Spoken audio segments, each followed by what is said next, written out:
In the previous lesson, we were calculating the conversions between entities and moles, and in this lesson what we're going to do is we're going to calculate the conversions between mass and moles. So we're going to start going into the first example here. Calculate the amount of KNO3 in 3.5 grams of KNO3. We have to remember that in chemistry, amount means mole. So in chemistry, when you see the word amount, you should be calculating moles. And we have 3.5 grams of KNO3. So the plan here is to go from grams of KNO3 and then convert that to moles of KNO3. And remember that we can do this with the conversion factor method or with the equation method. If we're doing it with the conversion factor method, we have grams and we need to go to moles, so we know that grams would have to go in the denominator and moles has to go in the numerator. Alternatively, if you're finding that challenging to think about, you can take a look at here. I'm starting at grams, I need to go to moles, so I need to multiply by 1 moles of the substance over grams of the substance, so the reciprocal of molar mass. Okay. So you go down here to get to moles. But we need to calculate molar mass because we don't have that yet. That's not given in the question. So you'll recall from the last lesson, to calculate molar mass, what you have to do is you have to look at the periodic table, and then you have to add up the molar masses of the individual elements. So potassium is 39.10, nitrogen is 14.01, and we have 3 oxygens multiplied by its molar mass of 16 for a total of 101.11 grams for every 1 mole of potassium nitrate. So 1 mole of potassium nitrate will have a mass of 101.11 grams. So using my conversion factors, 3.5 grams of KNO3. I know grams has to cancel. I need to get to moles. And I just calculated that there's 101.11 grams for every 1 mole. So in this fraction, 101.11 grams per 1 mole, right? 101.11 grams per 1 mole, grams per 1 mole. I see that my units will cancel here because they appear in the numerator and in the denominator here, so they can cancel. And we end up with this big long number when we go to calculate it, 0.034615265 moles of KNO3. And I know that a number of these digits are not significant, they're just what my calculator outputs. So I look at my original question and I have 2 significant digits in the question, 5 significant digits here. So I have to abide by significant digit rules, and I'll draw my line here for 2 significant digits equals 0.035 moles of KNO3.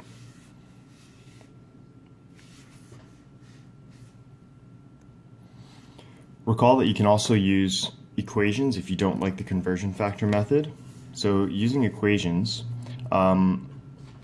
you can look over here and the relationship between mass and moles, mass is equal to moles times the molar mass, or M is equal to N times MM. Right, so that's the equation that I'm going to use for this. So mass is equal to moles of KNO3 times the molar mass of KNO3. The moles are I need to get moles, so I need to divide both sides by the molar mass of KNO3, so mass over molar mass of KNO3 is equal to moles of KNO3, and then I just insert my values. So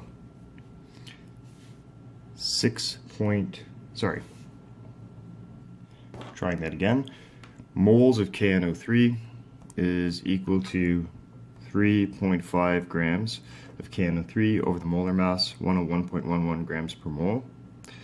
and that is equal to 0.035 moles of KNO3. Okay, so this just showed you the equation, the manipulation of the equation to get the variable that you wanted, and then inserting the values.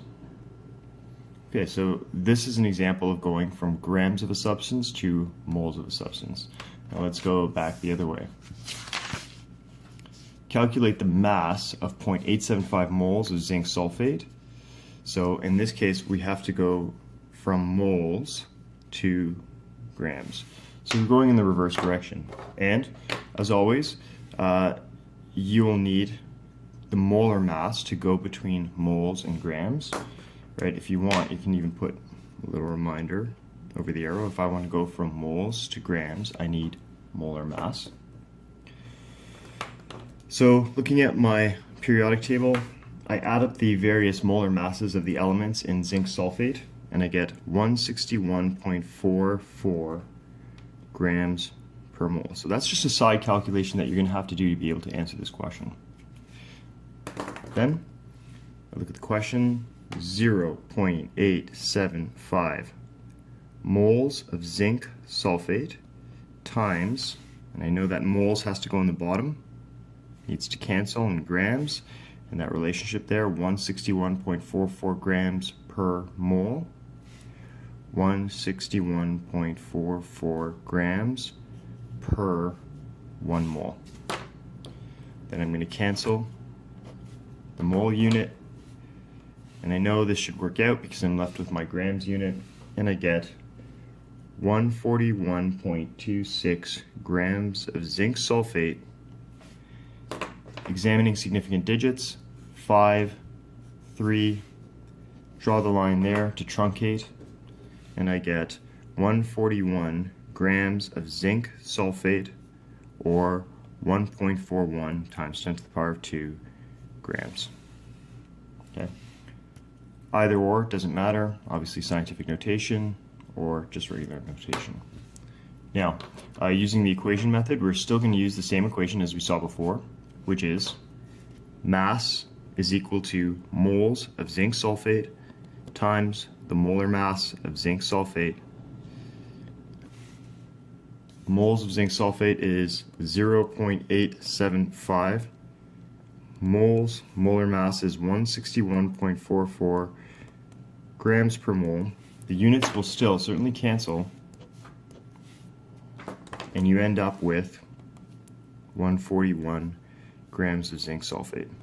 So these are two different methods, but as you can see, the mathematical operations that are taking place are exactly the same between the methods. It's just a matter of conceptually how you're setting them up. In this case, you're doing a more effective job of unit tracking. Okay. In this case, you are just using an equation to come to the answer. But as you can see, we're multiplying 0.875 times the molar mass, and we do the exact same thing there.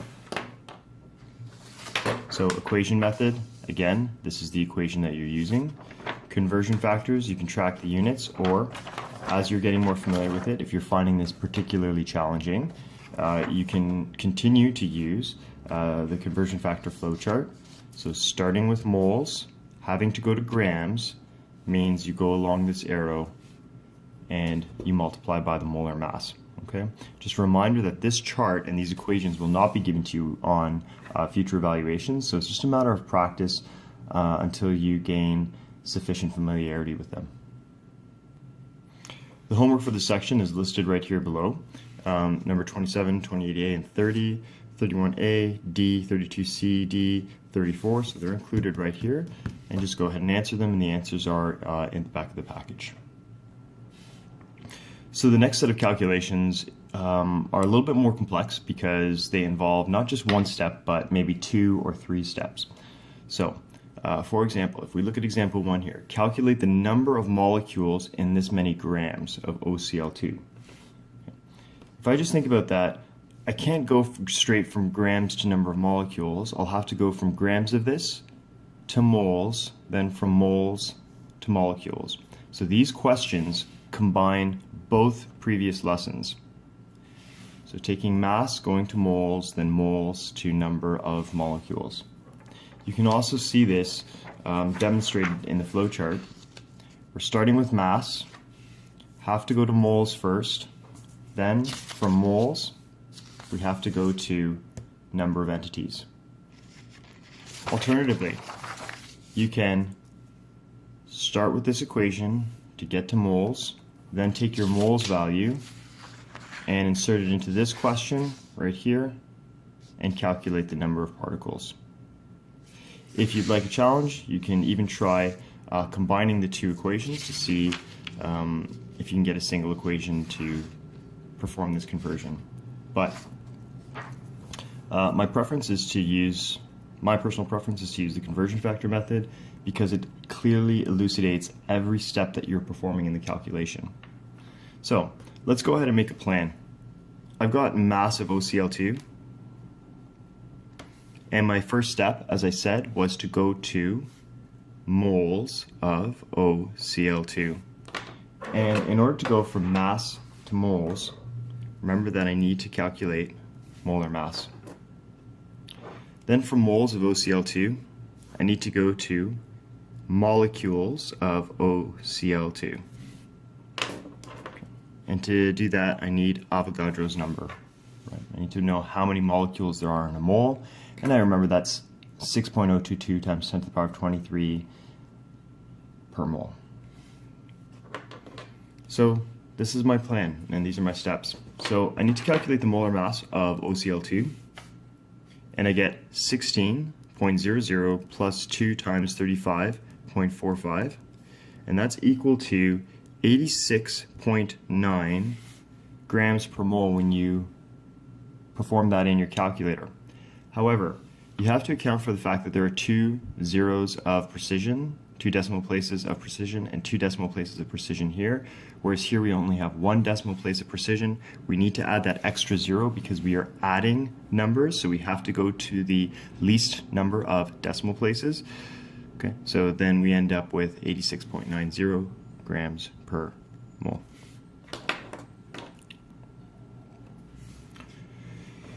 Okay, so let's start this off. Grams of OCl2, 5.55 grams of OCl2 times, and I need to get to moles, so moles of OCl2 per gram of OCl2. That relationship there is called molar mass, 86.90 grams per mole, grams per 1 mole. Moles needs to cancel. 1 mole of OCl2 times 6.022 times 10 to the power of 23 molecules of OCl2. And this is the way you can track to make sure that you're on the right track. You know that grams appears in the numerator and grams is in the denominator, so you can cancel that. Moles is in the numerator, moles is in the denominator. Cancel, and we're left with the right answer, which is, or rather the right unit, which is molecules, and that's equal to 3.85 times 10 to the power of 22 molecules of OCl2, and the answer there is 3.85 times 10 to the power of 22 molecules of OCl2 in 5.55 grams. The equation method is a bit more complicated because you have to use 2 separate equations. So the first equation that we're going to use is mass is equal to moles times molar mass.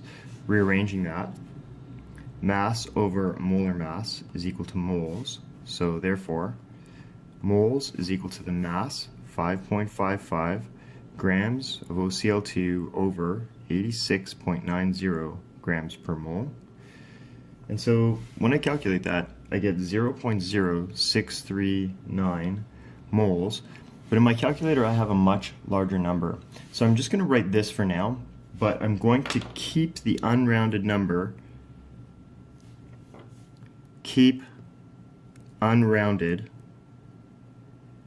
in my calculator, because my goal here is to round at the end. So then N is equal to moles times Avogadro's number. I'm taking that unrounded number and I'm inserting it into my moles value.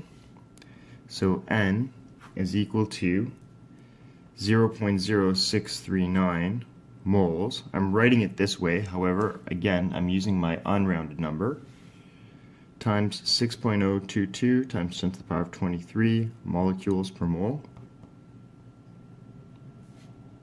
And I get 3.85 times 10 to the power of 22 molecules of OCl2. Again, same answer, just different method of getting there.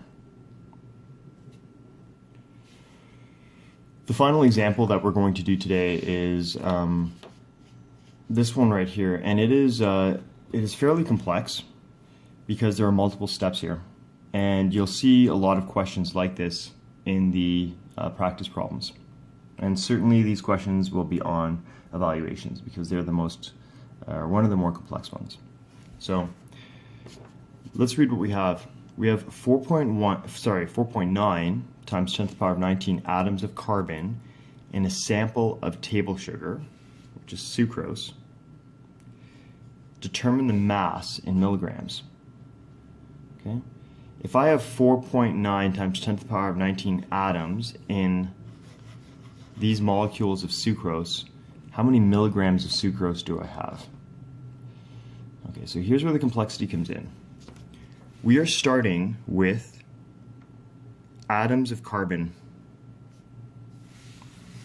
and I need to get all the way to milligrams of sucrose. So I'm going to have to go through a number of steps before I can get to milligrams of sucrose.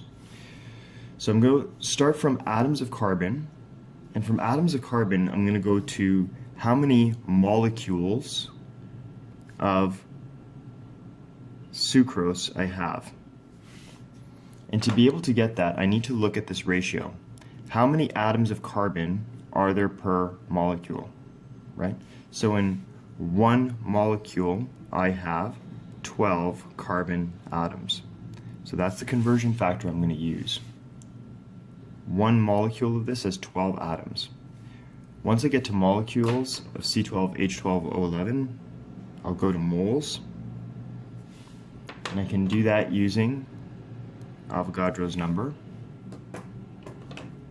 Then to get to moles, I'll go to grams. That's using molar mass. But the question doesn't ask me for grams, it asks me for milligrams. So my final step will be to go and say that I have 1,000 milligrams in every 1 gram. And that will take me to milligrams. So the nice thing about using conversion factors is that this can all be set up in one calculation. So let's set that up. 4.9 times 10 to the power of 19 atoms of carbon times there is 1 molecule of sucrose for every 12 atoms of carbon. Then I have 6.022 times 10 to the power of 23 molecules of sucrose for every 1 mole of sucrose. And I have to calculate the molar mass of sucrose, and I've done so previously, so I know it to be 342.34 grams of sucrose for every 1 mole of sucrose. So that takes me here. And then 1,000 milligrams for every 1 gram. So let's track our units and see if we're going to come up with the right unit at the end of it. Atoms of carbon, they can cancel because they are on the top and on the bottom. Molecules and molecules will cancel. Moles and moles will cancel. And then finally, grams and grams will cancel, and I end up with milligrams in my final answer. So this is now just a matter of punching all this into your calculator. 4.9 times 10 to the power of 19 divided by 12 divided by Avogadro's number multiplied by the molar mass times 1,000. Okay. And that's equal to 2.3 milligrams of sucrose.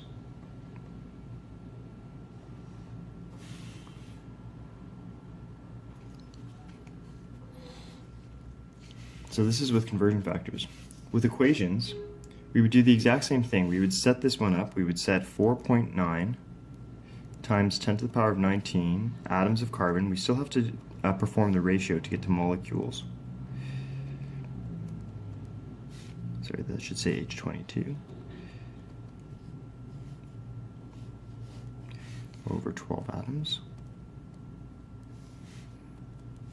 And I get 4.08 times 10 to the power of 19 molecules. So if I have that many atoms, that's how many molecules I have.